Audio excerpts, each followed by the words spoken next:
Restore unto me the joy of thy salvation. Restore unto me.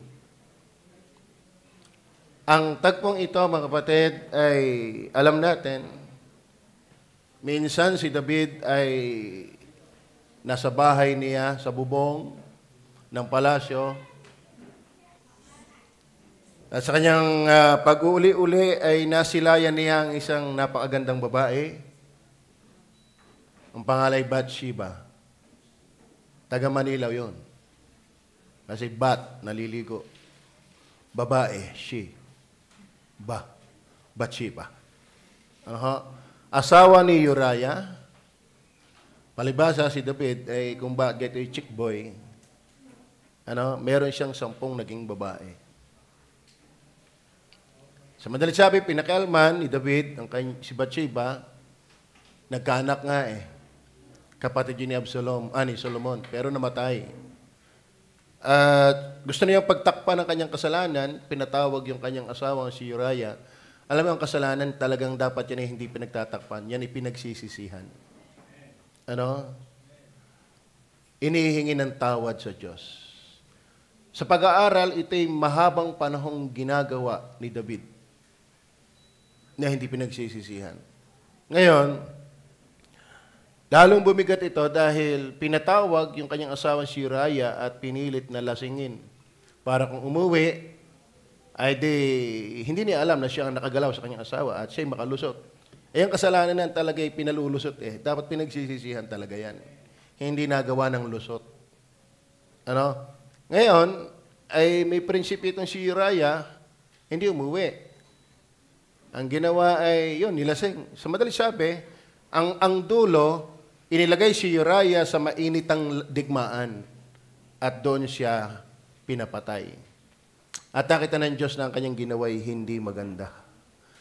Kaya ang Psalms 51, ito po yung aklat kung saan ay kung paano kinaharap ni David yung kanyang kasalanan. Yung kanyang tamang asal. Ako niniwala si David talaga'y anak ng Diyos. Kung ikaw ay anak ng Diyos, dapat ganito ang attitude mo sa kasalanan. Kapag wala kang ganitong feelings, kapag wala kang ganitong attitude, pag-deal sa kasalanan, malabo ka. Malabo ka pa sa sabaw ng pusit. Ang tunay na ligtas, ganito dapat ang nararamdaman sa kasalanan. Amen?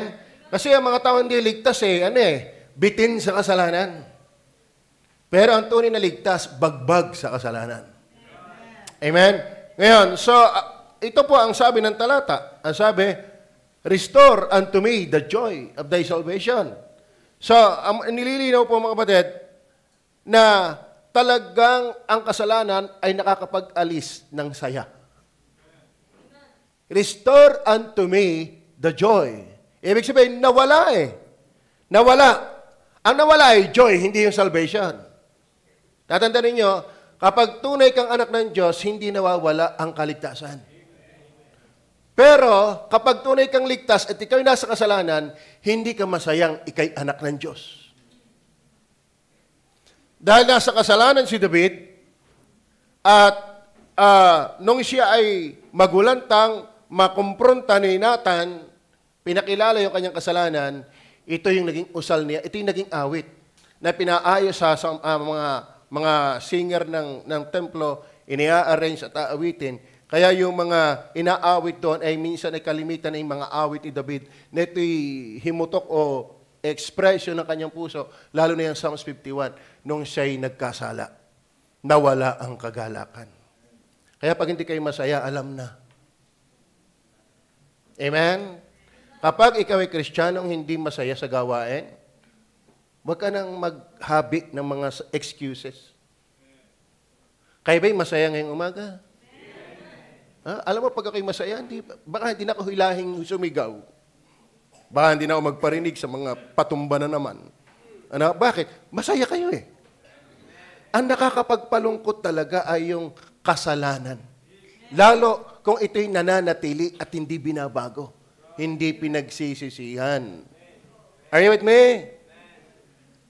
Ito yung maliwanag na makikita natin na wala ang kagalakan. Pero sabi ng Bible, restore unto me. Restore unto me. Kasi tayo nasa buwan na po ng hindi magnification. Revival na po tayo. Revival na. Sana magkaroon tayo ng panunumbalik ng sigla. Ibig sabihin, restore unto me, yung kasiglahan ng ako'y dating naligtas, pasiglahin muli ako. Amen? Part of my introduction pa, tingnan po natin yung joy ng kaligtasan. Huwag nyo na ilagay yung original dyan. Kasi habang ako'y naandin nadagdagan. Okay. Bagtasin ko po yung what is the joy of salvation bago ako tumunta sa punto. Tingnan nyo po yung, di ba na? Anong version? Sabi diyan, make me to hear joy and gladness. Yung verse 8, tingnan nyo po, verse 8. Ang sabi ng 51, verse 8. Make me to hear joy and gladness. Mga kapatid, kapag ang kagalakan ang kagalakan ng kaligtasan na ito, na naiwala kapag nasa kasalanan, make me to hear joy. Ibig sabihin mga kapatid, ang kagalakan ng kaligtasan, masaya talagang nakikinig. Amen? Make me to hear joy. Sa Tagalog, ano yan? 51 verse 8. Kaya mga kapatid, dapat pag tayo ay masayang ligtas, masaya din tayo nakikinig. Kung kaya nga, baka tayo ay tama rin ng makinig, tama rin ng umattend, kasi nasa kasalanan tayo. Wala na tayo, hindi na tayo nagagalak sa mensahe. Hindi na tayo nabe-bless ng mensahe. Yan ang nangyayari kapag tayo nasa kasalanan. Pagparinggan mo ako ng kagalakan, sigaw ng pastor, wala lang. Pero nakikibagong ligtas. Amen? Nung mainit ka pa sa Panginoon. Amen? Walang tapon kulang ang mensahe ng pastor, nakakagawa ng kanyang outline habang nakikinig. Ako'y nakaranas ng ganyan habang nag-preach si Pastor Hernandez. Kailan ba yun? Nag-preach si Pastor Hernandez ng anniversary ng Pastor Gary about Isaiah chapter 6. Nakinig ako, nag-outline ako. Ipiniris ko naman ang prayer and fasting. Aba, sabi ni Pastor Hernandez, para mas maganda yung iyo. Para mas maganda yung iyo Pero sa kanya ako nakinig. Doon ako nakakuha ng idea. At nung mag-preach ako, yun din ang ipiniris ko, kaso lang iba yung patas. Abay, tuwan-tuwa si Pastor Hernandez kapag ikay masaya mga kapatid, mag-isa pa'y kinig, nag-enjoy ka. Amen? Kaya ang laki-laki ng problema mo, kung sa paikinig pa lang, tamlayin ka na. Amen? Pagparinggan mo ako ng kagalakan, tingnan pa natin. What is the joy of salvation? Pagparinggan mo ako. And then, sa verse 9 and 11, ito yung masaya sa kaligtasan. Ikubli mo ang iyong mukha sa aking mga kasalanan. At pawin mo ang aking lahat na mga kasamaan. Verse 11. Huwag mo akong palisin sa iyong harapan. At huwag mong bawiin ang iyong Santong Espiritu sa akin. Ang masayang kaligtasan na hinihingi ni David na ma-restore ay yung masaya siya sa presensya ng Diyos. Amen? Hindi siya tago. Alam mo yung mga taong nahihiya, lagi ang nakatungo.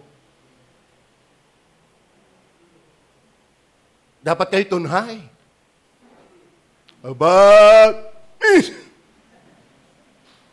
Dapat pagsalita ng Diyos, tayo na ay kinig talaga.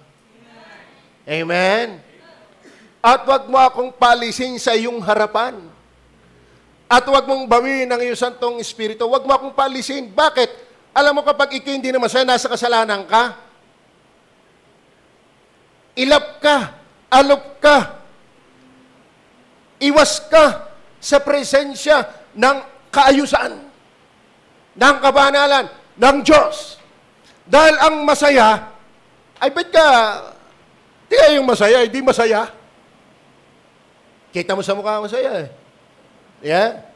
Amen? O, isa pa ang kagalakan ng kaligtasan. Nung tayo'y masayang ligtas, di ka? Nung bago tayo naligtas, baka naman kaya wala kayong maalala, hindi... Okay. Verse 13. Verse 13, tingnan nyo. Andiyan pa kayo?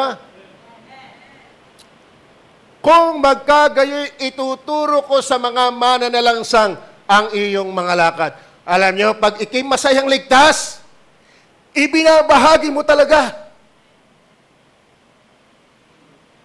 Amen? Sa mga pagkakataong ito, na-umade si David. Sa mga pagkakataong ito, hindi siya involved.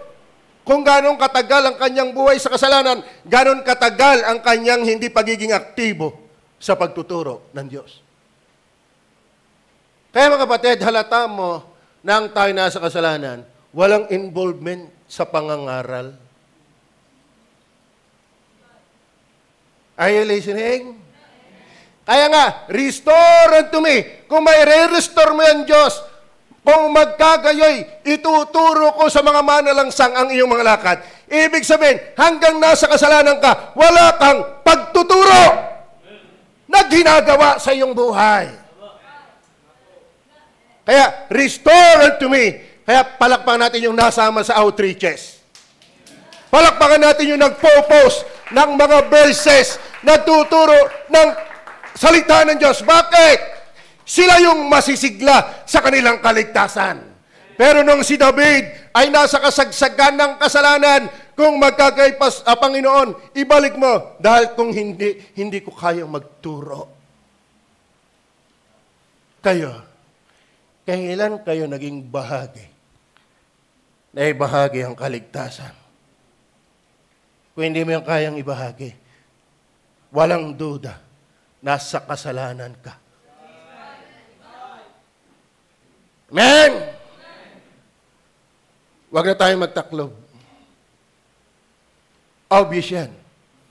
Kapag iki-umid, kapag wala kang participation, kapag wala kang involvement sa pagkakay ng kaluluwa, sa anumang kaparaanan na pwede natin gawin, ang totoo yan, yan ay nangyari din kay David nang siya'y nasa kasagsagan ng kasalanan. Kaya yung Kristiyanong hindi involved sa pagkakain ng kaluluwa, magsisi ka na. Magsisi na tayo. Are you with me? Isa pa, titingnan natin. What is the joy of salvation? Verse 14. Verse 14. Ang sabi diyan, iligtas mo ako sa salang pagbububo ng dugo. Kasi napatay na si Uriah eh. Mabigat sa kanya yon. O Diyos, ikaw na Diyos ng aking kaligtasan. Ito ang isa, sanay walang joy nang siya magkasala. At ang aking dila ay aawit ng malakas tungkol sa iyong katwiran. Baka kaya dito ang hirap paawitin. All together now in the first verse. Amen. Anong awitin? When the trumpet of... Sabi ng isang kanya, baka kaya hindi ka makaawit ng malakas. Malungkot ang iyong buhay. Tingnan yung masaya, naawit sa gayan. Laban, laban, labander. Diga? Pero pag ikaw ay nasa kasalanan, pati pag-awit, apektado. Amen. Kaya talagang ginawa ng lahat ng song leader, umawit lahat ng masiklay, walang magawa. Bakit? Mahirap sagyang pawitin ang nabubuhay sa kasalanan. Bakit? Kaya nga restore unto me the joy. Ang hirap umawit ng malungkot. Amen? Alam Diyos ang nakakaalam niyan. Alam ng Diyos ang aking buhay. Alam ng Diyos ang inyong buhay. Pero kahit hindi niya sabihin, sa mata makikita ang tunay kong damdamin. Kailangan pa bang ako ay tanungin? Kailangan pa bang sa iyo ay bigkasin? Yun. Amen? Kaya mga kapatid, kung hindi ka makaawit na masigla, hindi na kailangan tanungin. Amen! Abay, masarap umawit, lalo ang ganda ng mensahe ng inaawit. Yung iba'y tudo beret, puro kasawian naman ng kanta. Aray naku! Kalay mo, tundong birit. Ay kasawian naman ang awit. Tapos pagpupuri sa Diyos, sagya ka na makaingaw. Malaki ang problema. Amen! Amen! Hindi natin kinakailang bistado na tayo. Kasi nakikita nga yan. Meron tinatawag na psychology. Ang tao daw matipid, kita mo sa sulat. Kala mo isang palara nakagawa ng aklat. Isang palara lamang. Ang liit ng sulat. Pero aksayado, isang yellow paper, ubos, isang verse ang naisulat. Nasasay ko yan. Yung body language, nasasay ko yan. Kaya ang ating buhay, kahit sabihin mo, ako'y ayos, ako'y pwede, ako'y mayaya. Halata yan. Kaya dapat, kung masaya ka, umawit ka ng masigla. Amen. Amen. Yung nagpo-flores halina at tayo ngayon mag-41. Di ka? Di ba, sagla na yan. Pagkala lang may mic, pasikat pa yung boses yung mga hugoy-hoy. Dapat pag tayo masaya. At pastor, kung malungkot umawit ka pa rin, sasaya ka. Amen? Tingnan pa natin ang isang kalagayan ng isang masayang buhay sa kanyang pagiging ligtas. Verse 15. Verse 15. O Panginoon, bukhin mo ang aking mga labi. Ano ibig sabihin bukhin ang aking mga labi? Ha? Ano ibig sabihin, para ba yung kabibi? Hindi mo makuha ang laman? Bakit? Nung maluto ay pikit. Kung di kumuha ka pa ng kutsara isisik. Bingot Sana pag tayo ay magpupuri sa Diyos, hindi ka na kailangan bingutang ka pa. Amen? Ano sabi dyan, At ang aking bibig ay magsasaysay ng iyong kapurihan. Ibig sabihin, halatang hindi ka masaya, halatang ikaw ay nasa kasalanan, bit hinihila ka pa para magpasalamat at magpuri sa Diyos. Amen? Kanya sabi ni David, apektado ang kanyang labi, maging ng pagsasaysay ng iyong kapurihan. Amen. Kaya hindi biro ang nabubuhay sa kasalanan, nalungkot ang simbahan. Amen. Malungkot ang simbahan sa sino mang na kay Kristo na nabubuhay sa kasalanan. Iba yung nagkamali kaysa nabubuhay. Iba yung natapilok kaysa naglubalob. Iba yung natapa kaysa nagpagulong-gulong. Ang malungkot na nga ikay matapilok, di lalong dapat malungkot ka kung hindi ka na makabangon. Amen ba? Ngayon, ating aralin na, restore unto me the joy of the salvation. Kaya ba'y nagpupuri pa sa Diyos? Kapag hindi ka na nagpupuri, we need to pray like that. Ikaw ba'y umaawit pa sa Diyos ng masaya? Kahit wala dito, kahit nasa banyo, doon naman bagay ang ating buses. Amen? Kasi lagong doon. Parang ikinagko-concert. Paglabas mo, wala na uli. Ikaw ba'y nagbabahagi ng Word of God? Pag hindi, you need to pray, restore unto me the joy of thy salvation. Sana may i-restore talaga kasi mahirap i-restore yung wala naman. Magpakasira-sira na yan. Nakakakita ko sa Facebook. Kaya maganda rin yung Facebook. Depende sa gamit. Nakakita ko ng mga pistol na baril. 38, 40, hindi 22, para yung, wag na, tatagal ako. May yung mga nasisira, minsan kinakalawang. Ba'y nare-restore nga Kasi merong existence. Di ka? May restore yun kasi naluma nga lang nabulok nga lang Pero ang mahirap yon, ibabalik yung wala namang ibabalik. Are you saved? Check mo na bang ikaw ay palangit? Katulad niyon, kung magkagay ituturo ko sa makasalanan ng kanilang pagsalangsang, Paano may re-restore yan? Hindi ka naman talaga naging kabahagi ng pag-aakay ng kaluluwa since. Are you with me? Amen. Ako naligtas way back 1986. Wala akong halos kaklase, kabarkada, kapinsan na hindi ko napangaralan ng salita ng Diyos. Kaya meron akong namimiss na gawain kasi may ginawa talaga ako dati. Kaya wala kang i-restore kung ang tagal-tagal mo na, hindi ka naman talaga bahagi sa pag-aakay ng kaluluwa. Kaya nakakatakot yung hindi ka re-restore. Ang kailangan mo hindi restoration, regeneration. Amen? Kaya ba noon, sa pool, sadyang masaya at napapaawit. Sana, hinahangad-hangad mo yung maibalik. Ngayon, punta na tayo sa restoration mismo. Una, gusto nyo bang ma-revive? Amen? Gusto nyo bang ma-revive? Gusto nyo bang maibalik yung nawala na kagalakan?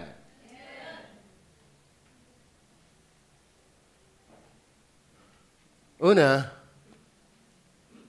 sabi ng verse 12,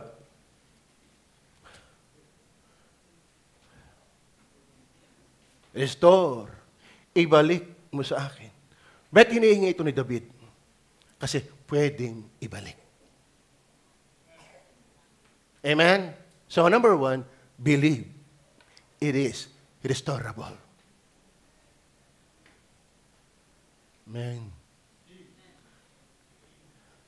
Sabi nga sa inyo, nakapanood din ako, parang may company talaga niyan. Yung mga lumang at sira ng mga sasakyan, nare-restore nila kahit pira-piraso na ang gulong, pira-piraso na ang trusses, pira-piraso na yung pinakaano ng gulong, at saka yung manibela, hiwa-hiwalay na. Pero pag nadala mo sa kumpanyang yon, parang bago, nare-restore. Amen? Kung ikaw ay matamlaya na ngayon, manampalataya kang kayang ibalik yan ng Diyos. Amen? Matapos ang Psalms 51 na confession ni David, hindi siya agad namatay. Kaya may nakumpos pang awiting, I will not offer anything that costs me nothing. Bakit? Hindi pa siya pinatay ng Panginoon. Ibig sabihin, nakapanumbalik si David sa kanyang dating sigla. Amen? Akalain mong na-revive baging ang kanyang giving. Ipinibigay na yung lupa. O, inyo na ho yan. Pero sabi niya, huwag mo akong bibigyan. Gusto kong ako'y maghandog sa Diyos ng walang halaga sa akin. Gusto ko'y may value pag ako'y nagbibigay sa Diyos. Bakit? Na-restore siya. Alam mo, maging ang giving, balik yan. Kung ikay palyado na sa giving mo, hindi ka natapat sa iyong tithes, hindi ka natapat sa offering, hindi ka natapat sa time mo, kayang ibalik yan. You must believe that. Amen? Believe that it is restorable.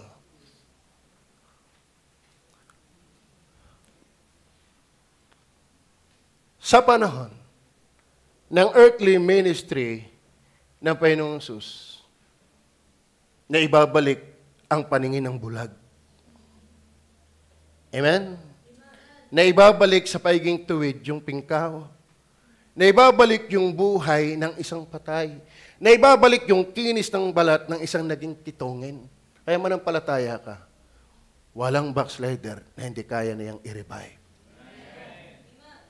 Man, you must believe that our backsliding can be restored. Amen? Pero kung ikaw ay masaya na sa pagiging backslider, wala kang pakialam, ang daming taong dapat pangaralan, ay shame on you. Amen? Okay ba? Gusto niyo ma-revive? Ako nga, sa inyong tingin sa inyo pa lang nawawala na ang revival ko Pag titingnan ko kayo, hindi na ako revive Akalain mo, nasa presensya ka ng Diyos, kaya mong matumba dyan. Paano ka pa marirevive niyan? Amen? Amen! Huwag mo sabihin sa akin na may naunawaan kang tulog ka. I don't believe you. Kaya paglabas mo, ay yabang mo pa rin. Kaya paglabas mo, wala ka pa rin pakialam sa soul winning. Kaya paglabas mo, ang damot mo pa rin sa gawain ng Diyos. Kaya paglabas mo, hindi ka excited umawit, magpuri sa Diyos. At kikimi nagpupuri. Bakit? Nakita sa ruleta Nabula Ang gandagang ikaw ay sa masaya at kusa nagpapasalamat dahil masaya ka. Amen? Amen ba? Believe. Ang prodigal son, naglayas. Are you with me? At kinuha yung kanyang bahagi at ipinamuhay ng paglulustay at halos siya ay kumain na rin ng pagkain ng baboy. Pero doon siya'y natauhan. Kaya ang Lunas, matauhan tayo. Matauhan tayo. Bukod sa physically magising tayo, magising din tayo na tayo nadadaya ni Satanas sa pagiging backslider. Dahil nababa ang uri ng iyong pagkatao. Ang katapat mo laang ay darak. Ang Kristiyanong backslider at nananatiling backslider, ang kategorya mo lang ay darak. Are you with me? Amen? Pero, nag-isip-isip, mag-isip-isip sa dalawa, tatlo. Kaya may awiting ganyan kasi dapat pagganahin ng isip. Bigla kayo hindi masayang umawit. Bigla kayo nakakasakay din naman ng jeep, hindi man lang ako nakakapamigay ng trucks. Ang dami din namang batang pwede kong turumpet. Bit wala akong burden. Bit ako hirap na hirap ng magpuri sa Diyos. Mag-isip-isip. Mag-isip-isip. Huwag mong hayaang ganyan ka habang buhay. Dahil kapag ikaw ay ganyan habang buhay, ang sama mong hawa. Dala niyo ba'y malulungkot? Nakakahawa din yan. Iga? I'm a pastor, amen. Pero yung masaya,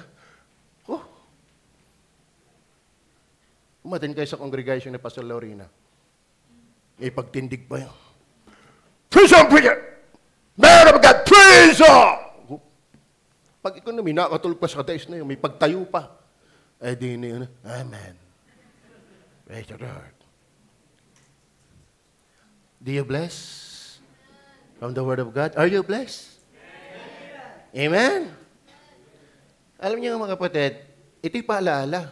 Pero ang talagang makakatulong sa iyo, sarili mo, mag-isip-isip. Don't waste your life. Don't waste any opportunities God still giving to us. Salamat, buhay pa tayo. Amen. If I were you, believe that God can restore the joy of your salvation. Hindi ito hihingi ni David, kundi siya naniniwalang kayang ibigay ng Diyos yun. Amen?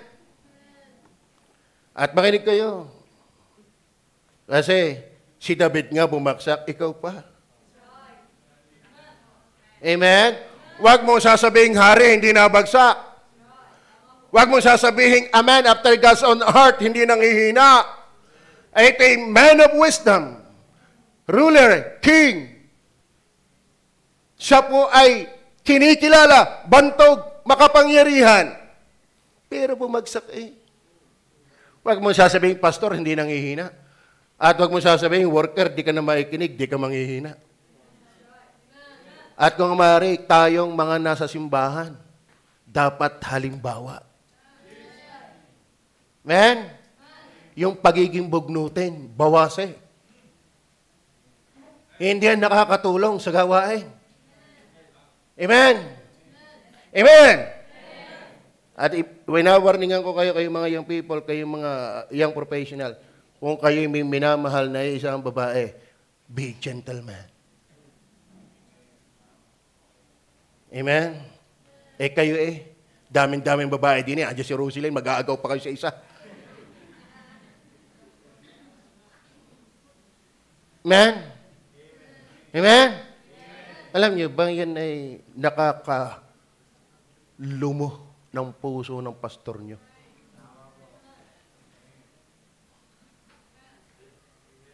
Amen?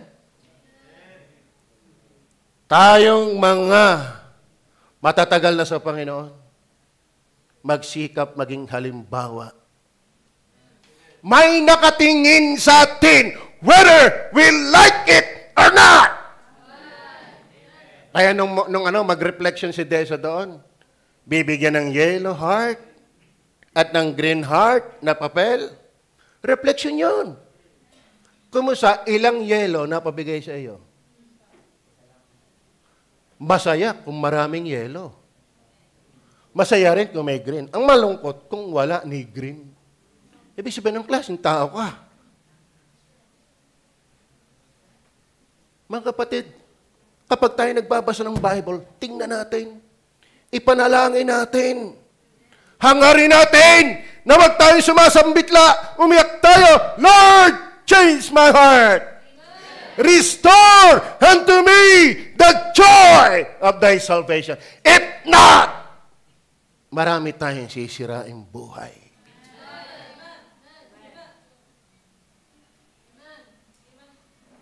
Huwag tayong nayabang. Ang tunay na nagbabasa at gumun sa Bible, yan ay lalong nababa. Hindi yan naasbag. Are you listening? If that is the case, if that is the situation, condition of your life, hey, mind you, weep for your sin. Or else, you will never experience restoration. Lahat tayo nagkakamali. Pero ang daling ibalik pag mababa ka. Amen? Amen. Pero pag saksakan mo ng yabang, mauutas ka na dyan. Are you listening? Are you listening? Believe. Si Peter, hindi biro ang ginawa ni Peter. He denied Christ 3 times. But the Lord restored him. Amen? Sa iba siguro hindi natatanggapin si David. Sa iba siguro hindi na rin tatanggapin si Pedro. Pero sa Panginoon, basta nagsisisi ka, tuloy lang. Amen? Amen? Amen? May naunawaan ba kayo? Alam mo kung ako nakikinig nito at ganito nga napapakinggan pag sa ingay ko. Ako'y madaling hatdan ng salita ng Diyos. Ako'y madaling matuwa. Kahit pa yung bagong preacher, pag tama sinasabi niyan, ako'y papalakpak sa galak. Pero yung iba, wala namang alam. Tutulugan lang ako. Anong alaman mo para matulog ka lang sa akin? Tama ba? Amen. Are you listening? Dahil paglabas mo mamaya, ang ingay mo. Di mo ba alam na dadaya ka ng dyablo? Ayaw kasi niyang maging revive. Do you believe that God can restore our backsliding? Ba't pa niya tatawagan ng Israel o kayong mga nasa pagtalikod na bansang Israel, manumbalik kayo sa Panginoon? Bakit niya tatawagin pang manumbalik kung hindi niya kayang ibalik? Magpakalugalo kami ng iyong buhay sa putik, kaya ang linisin uli ng Diyos. Magpakalungkot-lungkot man ang iyong buhay, kaya kang pasayahin uli ng Diyos. Just believe. Amen. Amen. Number 2, not only believe, but also beg for God's mercy.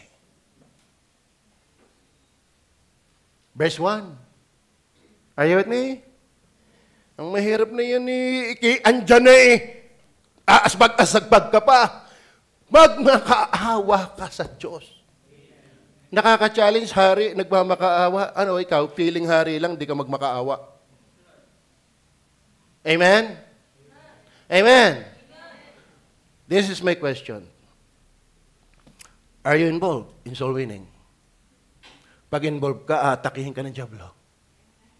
Kaya, beg for God's mercy. Kaya kung naman hindi pa na-involve, Wala na pakialam sa iyong job law.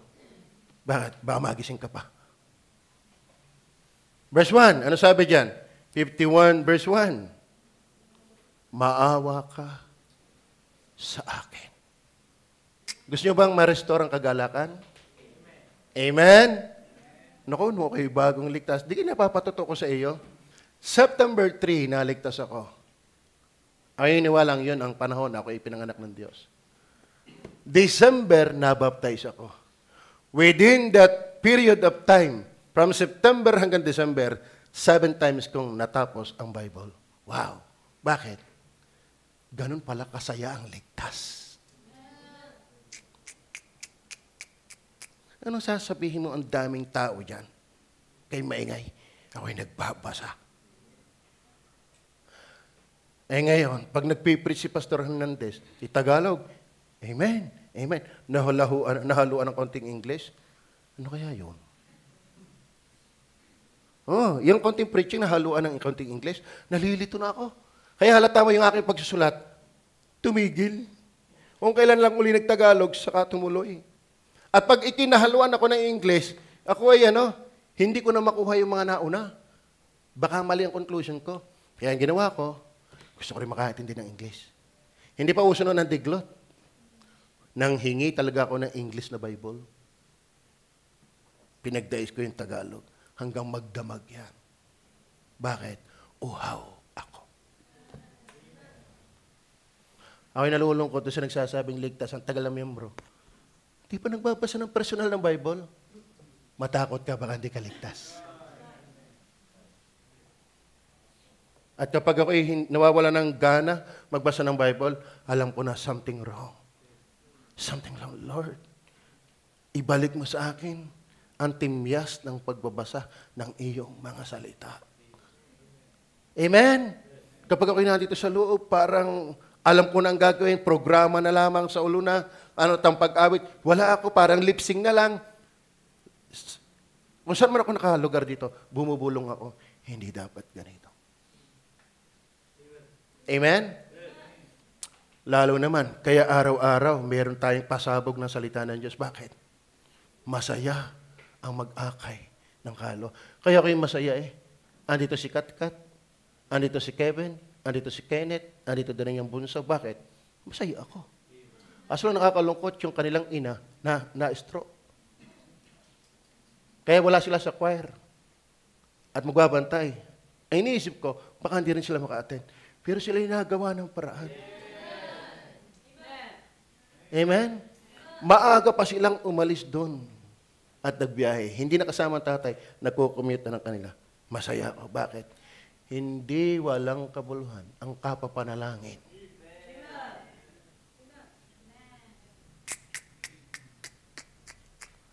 Kaya pag ako'y hindi na involved sa soul winning, I cannot go katulad ng mga workers. Kaya anumang banat nyo sa Facebook, dededmahin ko yan. As long na tama ang paggamit ko. Pero ako'y kalaban din ninyo na nagpe-Facebook na mali ang gamit. Ito'y ginagamit ko lang talaga sa pag-aakay ng kaluluwa. Are you listening? Hindi nyo ba napapansin, ang dami ng award, ang dami ng commendation ginagawa ng ating GC, ng FB group. Bakit? Pinakamarami daw tayong likers. Yung naglalike na, ang dami na naglalike. Ang dami ng pinopost araw-araw. Ay, ako yun Bakit? Kapag ikaw ay nagsisi sa iyong mga kasalanan, nabalik talaga ang revival. Gustong-gusto mo. Ngayon ikaw, siya nakaupo dito. Alam mo naman kabahagi ka ba? Kabahagi ka ba? May ginagawa ka ba? Kapag wala kang tunay na partisipasyon, beg for God's mercy. Magmakaawa ka. Ibig sabihin, may kinagmamakaawa, nasa kalunos-lunos kang kalagayan. Ang malayo sa Panginoon ay hindi magandang kalagayan ng buhay. Are you listening? Maawa ka sa akin. Maawa, maawa sa akin. Oh, pag-ibig, maawa, maawa sa akin.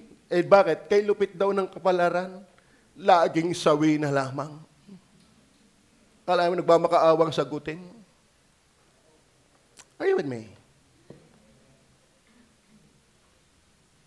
Have you experienced begging for God's mercy for you to be revived once again? Amen? Ako'y sasama na uli sa outreaches. Ako'y magdadala na uli ng mga trucks. Katala mo si Brother Lito, si Lorna. Kalahin mo, partidang may sakit pa yan. Pagpupunta ng ospital yan, si Brother Henry, si Brother Romel, pupunta doon sa kanilang parang permit ng ating pagtuturo. Nag-preach sa bus. Nag-preach sa bus. Yung iba dito, magbibigay lang ng trust, hindi magawa, pa yung mag-preach sa bus. Kagaling ng mga yung kayang gawin kaya mo rin yan, ayaw mo lang gawin. Yung nga nakakatakot, ba't hindi mo kayang gawin? Ang sumisigaw sa iyo'y pagiging malayo sa Panginoon. Alam mo kung di mo kayang gumawa na yan, may ibang kang magagawa para i-share ang Word of God. Pipilit at pipilit yun. Sabi ni Pablo, ang pag-ibig ni Kristo ang pumipilit sa amin. Alaala ko lagi yung ako'y natabunan ng dayami. Dahil yung kalaro ko ay grabe. Yung net ng palay, ibinalot sa akin. Ang daming, yung makatehnik, anong tawag doon? Yung ng palay? Hindi, yung mga martipino. Gilik ng palay. Nandun ako sa torda. Tapos, dinabunan ng dayami. Tapos, doon nagbalintungan. Anong ginawa ng kalukuhan ng mga tao yon? Mga kalaro kong yon. Ibang maglaro yung mga yon, ibang matuwa. Papatay ng kalaro Ay lumpo na nga ay ako'y binalot ng na torda. Sa gilik pa lang. Ano kung bakit ako'y nakalis? Yung buhay ko pumipilit sumigaw. Alisin ko ako dito! Mamamatay ako! Mamamatay ako! Dahil buhay, napilit! Bakit di ka napilit? Baka hindi ka buhay. Baka hindi ka buhay. Are you with me? Pag may buhay, napilit! Baka kaya hindi ka napilit? Patay ka pa. Talagang, kung ako lang nakakatakbo, pinagpipilipit ko liig ng mga kalaro. Umiyak na lang ako. Sino matutuwa doon? Tinabunan ka ng torda. Tinabunan ka ng dayami. Ay, kung may loko pa doon naglagay ng posporo. Di ako pinaupang ilaw. Wala mang kakain sa akin. Hindi ko malimutan yung effort. Buong kayang pagsigaw. Hindi ko alam kung gano'ng kalakas ang pandinig nila. Kasi nga sa ilalim Tapos tabo ng dayami. Pero palibhasa'y buhay na gawa ng paraan. Ako'y lumpo, hindi ko kayang umaya. Pero dahil buhay. Si Pablo nakakulong, pero ang salita ng Diyos ay hindi natatanikalaan. Kaya ako'y hanga doon sa nagsasabing Kristiyano, hindi involved. Baka hindi mo kinakailangan ng revival. Regeneration ang kailangan mo. Baka hindi ka paligtas. Walang kinawaan na hindi maaawa. Walang nakaintindi na ayaw magpaintindi. Walang binigyan na hindi marunong magbigay. Kaya kung ikaw ay hindi involved sa pag-aakay ng kaluluwa, matakot ka talaga. Baka ikaw pa yung akayin. Amen? Baka kaya hindi ka involved sa pag-aakay kasi nasa loob ka lang ng simbahan, membro ka pa ng baptist, pero ikaw pala yung dapat inaakay. Yan ang nakakatakot. Membro ng baptist, hindi saved. Are you listening? Beg for God's mercy. Hindi ka masaya sa Panginoon? Ay, wag tumawa. Nakakaloko ka lang. Umiyak ka sa Diyos. Humingi ka ng tawad, Lord. Tagal ko na hindi nagtatights. Tagal ko na hindi nag-aakay ng kaluluwa. Tagal ko na hindi umaawit ng masaya. Ang tagal ko nang malayo sa iyo. Please, if you want to be restored, the joy of your salvation, believe. It is restorable. Then number 2, beg for God's mercy. Yun na lang isang talata, Lamentation 3:22 to 24. Andiyan pa ba kayo? Kayong mga Kristiyano, hindi pagbabackslide ang solusyon ng iyong problema. Hindi yung nasaktan ka o nakasakit ay hindi ka sisimba. Dinadagdagan mo lang lalo ang problema mo. Amen? Sagyang ang buhay ay tatandaan mo. Pwedeng ikaw ang masaktan o ikaw ang makasakit. Pero sa nasaktan at nakasakit, ito dapat ang yung tatandaan din. Pareho lang kayong nasaktan sa Panginoon. You need restoration. Ano sabi ng Bible? Sa mga kawaan nga ng Panginoon na hindi tayo nalipol. Amen. Ibig sabihin, backslider ka na, buhay ka pa, hindi ka pa nililipol, mayaman ang awa ng Diyos. Binibigyan ka pa ng pagkakataon. Alayin mo, kung papatulan tayo ng Diyos, matagal na tayong patay.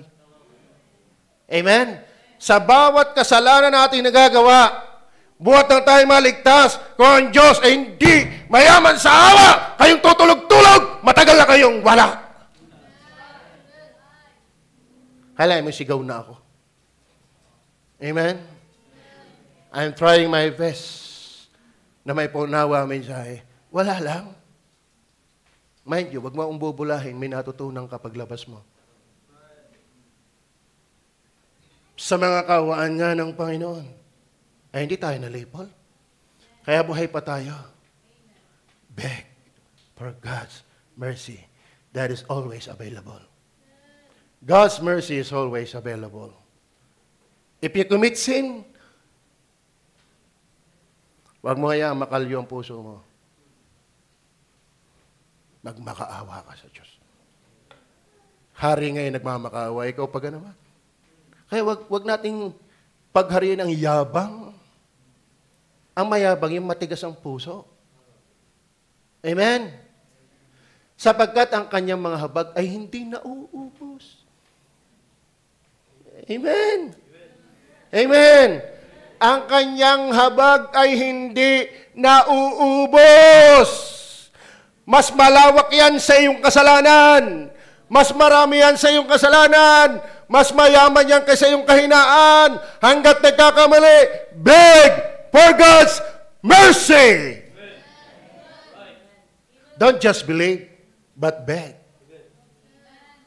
Ang awa ng Diyos ay hindi nauubos. Pero yung mukha ka naman nagmamakaawa, hindi yan, okay, patawarin mo, Panginoon. Okay, nagkasala. Pag hindi mo pinatawad eh. Sino ka? Hindi ganyan nagmamakaawa. Umiyak ka. Maglupasay ka sa kasalanan mo. Kung maaari, hindi ka lang sa Diyos humingi ng tawad, maging sa tao na pinagkasalanan mo. For you to prove how genuine your confession of your sin. Verse 22. Sa mga ang mga yo'y bago tuwing umaga. Ano ibig sabihin niyan? Dapat na nagising ka pa kaninang umaga, naawa pa sa iyong Panginoon. Nakikigisingin pa.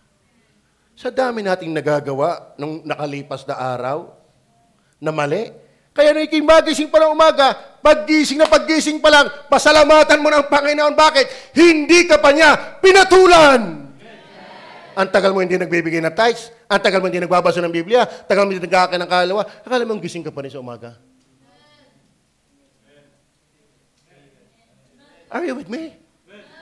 Are you listening? Ang mga yay bago tuwing umaga. Basta nagising ka, may bagong awa ulit.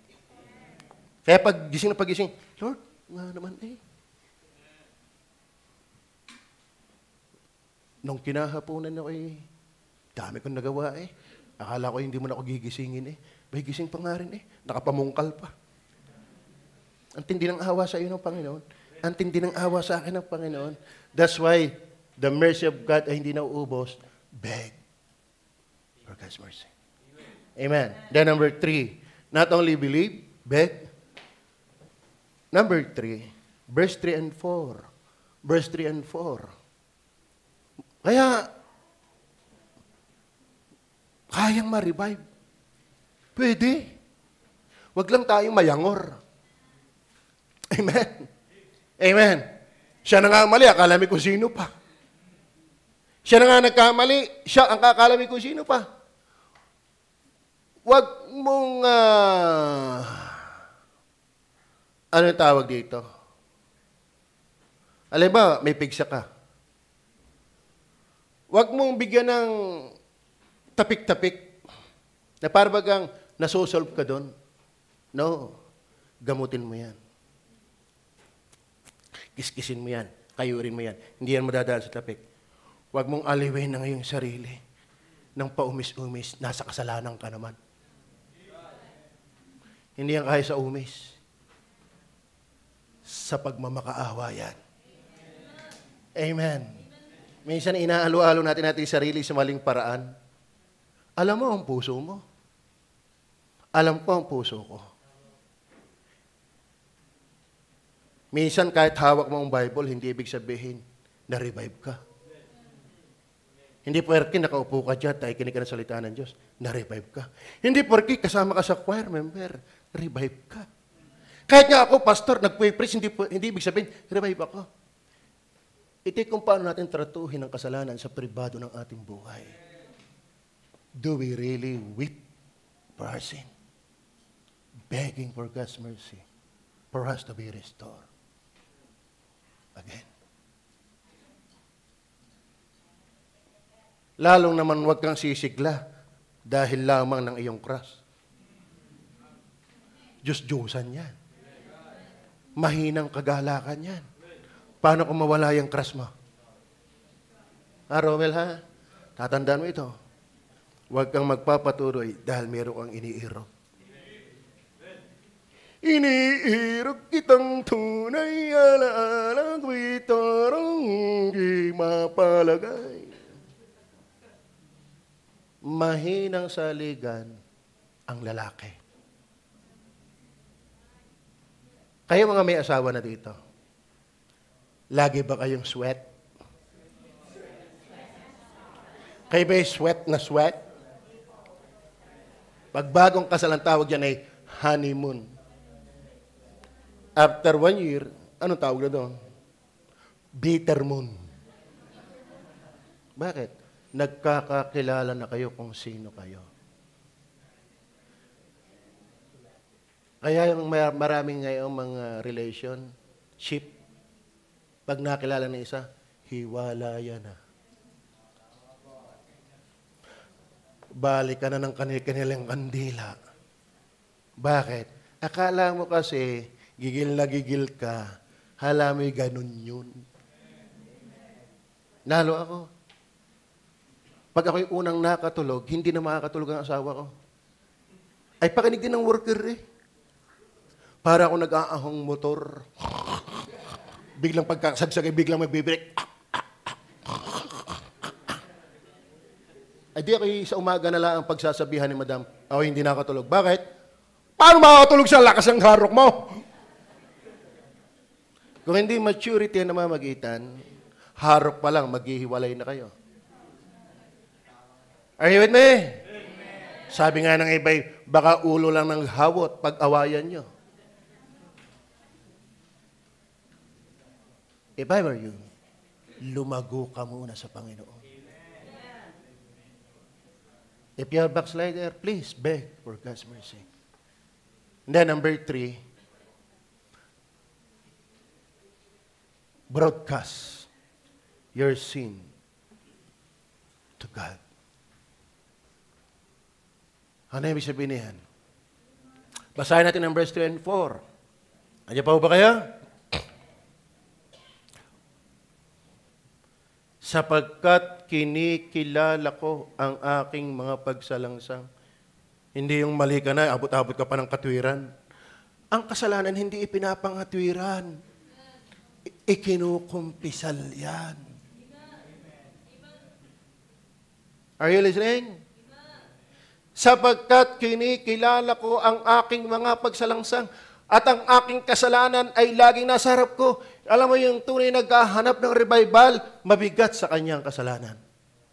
Alam mo yung laging nasa harap ko, kaya ang kanyang awit humalis ka sa aking harapan. Lahat ng aking talata dito may kanta. Ano?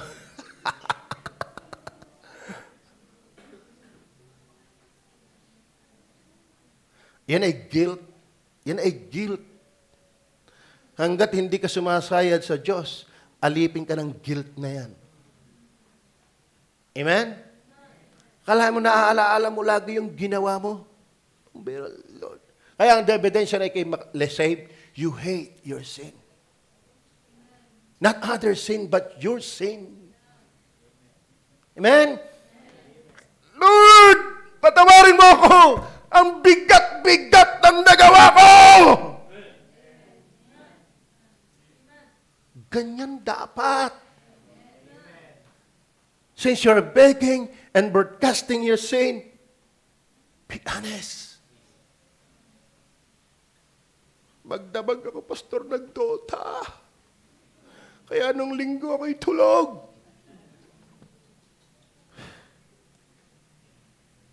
Amen? Verse 4. Verse 4. Kaya meron tayong awitin ang kasalanan ko'y kinikilala at pinagsisisihan ko, Ama, isauli ang nagtampong ligaya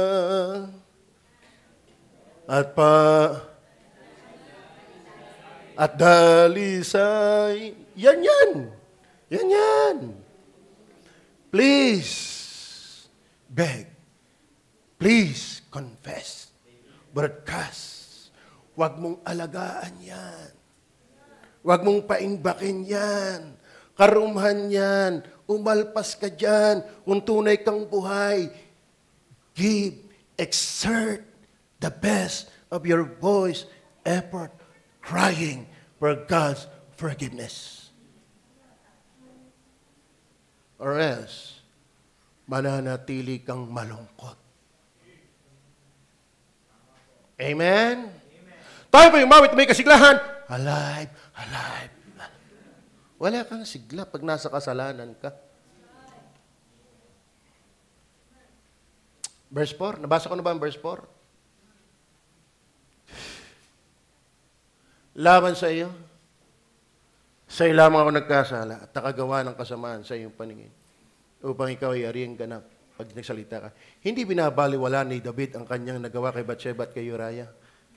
Pero ang lalim ng kanyang realization, ang tunay niyang binigyan ng problema ay Diyos. Number 4. Hindi ko na babasahin yung iba. At una ko nababasa yung rilo.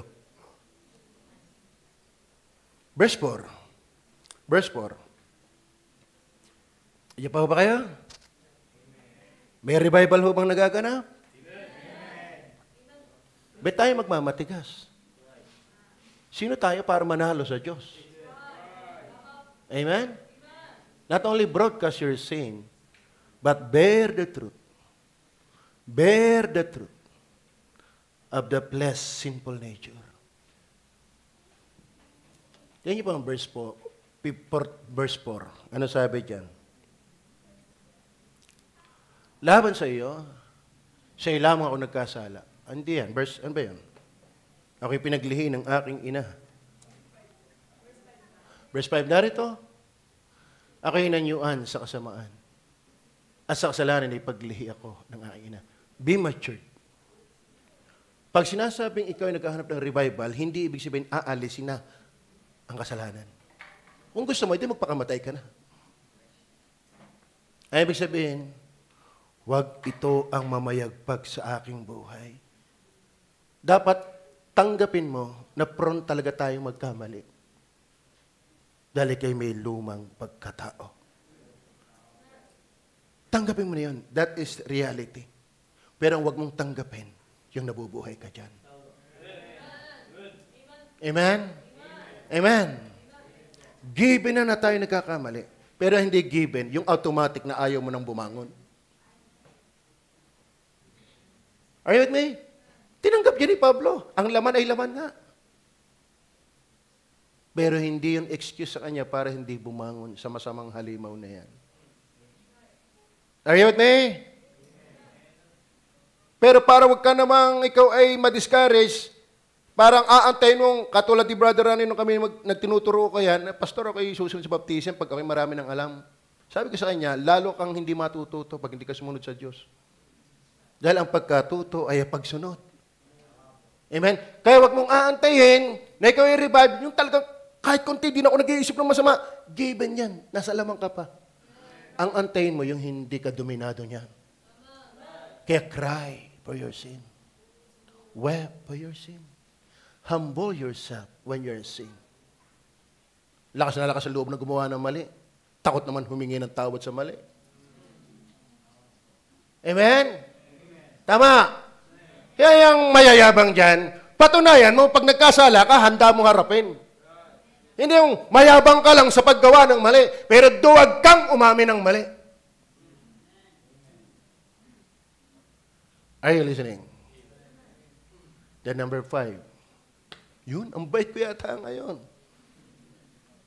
I may, 14 minutes pa tayo. Praise the Lord. Kasi kita ko naman kayo, restore na. Are you restored? Do you feel restoration? Do you expect, do you believe that God can restore the joy of our salvation? Not salvation to be restored, but the joy. Kasarap kung ito'y masayang ligtas. Kaya ang lakas-lakas mong umawit. Bakit? Lalo itong mensahe, the cross.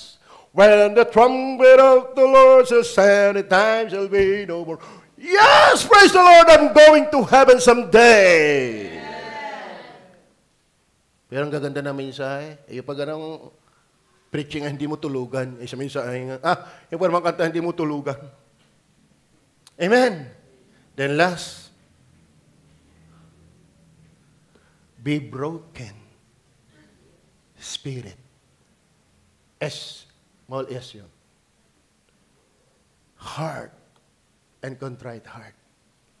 Ano ibig sabihin niyan? Kasi sabi po ng verse 70, tingnan ha. Gusto nyo ba ng revival? Gusto nyo ba ng revival? Aba, ay huwag kang magmatigas.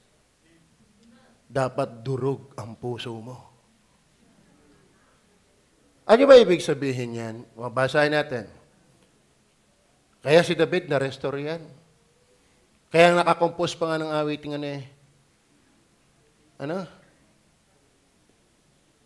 I cannot come before a righteous holy Lord. Basta ang chorus niya I will not offer anything that cost me nothing. Why? Na-restore si David. Bakit? Hindi siya palalo. Hindi siya mayabang. Hindi siya balat kayo. Hindi siya paimbabaw. Sabi niya sa verse 17, the sacrifices of God are a broken spirit. A broken and a contrite heart, O God. Nandiyon yung kanyang conviction.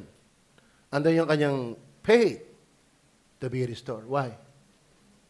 Ano ba ibig sabihin niyan, ng talatang yan? A mind broken or crushed under the weight of conscious guilt. Tagalogin natin. Ang isip na basag o pulbos ay nasa ilalim ng malay na bigat ng kasalanan. Kaya iba walang panahon ng revival, ang gaan lang ng kasalanan Amen? Walang revival sa kayang deadmahin ang kasalanan. Pero kung ang guilt, ang kasalanan, ay hindi magpatulog sa iyo, ang kasalanan ay nagbibigay sa iyo ng kaguluhan, ng kabigatan sa iyong puso, halos malugso ang puso mo, mabiyak at sumabog, yan ang contrite spirit. At yan ang nire-revive. May hirap yung nasa kasalanan ka na parang wala lang. Sasabihin ko sa'yo, pag nasa kasalanan ka na parang wala lang, isa kang pakitang tao lang.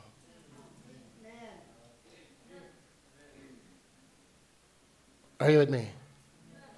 Amen? A mind broken or crushed under the weight of conscious guilt. The idea is that of a burden laid on the soul until it is crushed and subdued. Pag sinabi ang iyong puso, isip, bagbag, ang bigat-bigat ng nagawa mo na isip mong kasalanan. At ito'y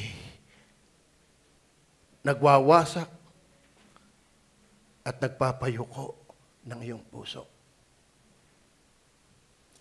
Tagal mo na hindi nagbabasa ng Bible, patawa-tawa ka lang. Malabo ka. Malabo ka. Kaya pang tumawang, nabubuhay ka sa kasalanan. Tagal mo hindi nagtatights, patawa-tawa ka lang. Tagal mo hindi na-attend, patawa-tawa ka lang. Tagal mo hindi man lang namimigay ng pulyeto para sa soul winning, patawa-tawa ka lang. Isa kang heady. Are you with me? Ang kawalang involvement dapat mabigat. Amen? Ano ba ang ginagawa ng Israelites noon kapag sila nasa kasalanan? Hinahapak nila ang kanilang damit. At naglalagay sila ng alabok sa kanilang ulo. At yumuyuko. Ibig sabihin, larawan ng pusong babang-baba. Humihingi ng tawad. Wasak sa kasalanang nagawa. Gusto mo na revival? Kumusta ang attitude mo sa kasalanan mo?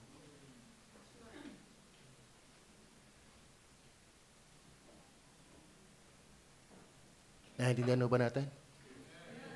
Huwag mo sabihin hindi ka nagkakasala. Dahil hindi ko pwedeng sabihin sa iyo ako hindi din nagkakasala. Lahat tayo. Si David ngayon nagkasala. Si Jesus lang ang hindi. So, for you, let me challenge you. Bibigyan ko kayo ng time. Why don't broadcast? Why don't beg? And why don't believe? Yumuko tayo tumikit, tayo mananalangin, lahat tayo magmakaawa sa Diyos.